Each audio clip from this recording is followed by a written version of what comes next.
এখন 1:10 বাজে। আজকে আমার ছোটটা এখন রুটি খাবে।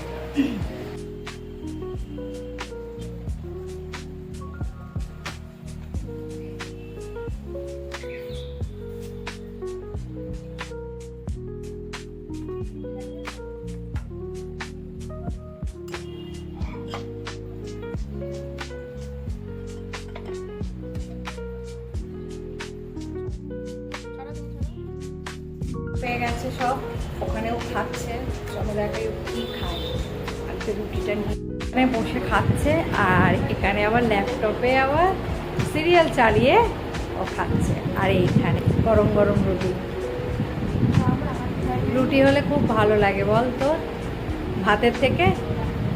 আর খাচ্ছে পনির মালাই, আর এটা হচ্ছে রেজালা। কেমন লাগছে তো? ভালো লাগছে। তাহলে তুমি খেয়ে নাও, আমি একটু পরে খেয়ে নেবো। ওকে এখন রাখি, কিছু কাজ আছে। আজকে তোমার লাঞ্চ, তাই তো? এটা হ্যাঁ, ঠিক আছে। একদম ভাত খাবে না? 2:30 কি 3টে দিকে কিছুই খাবে না? এইটাই শেষ। ওকে।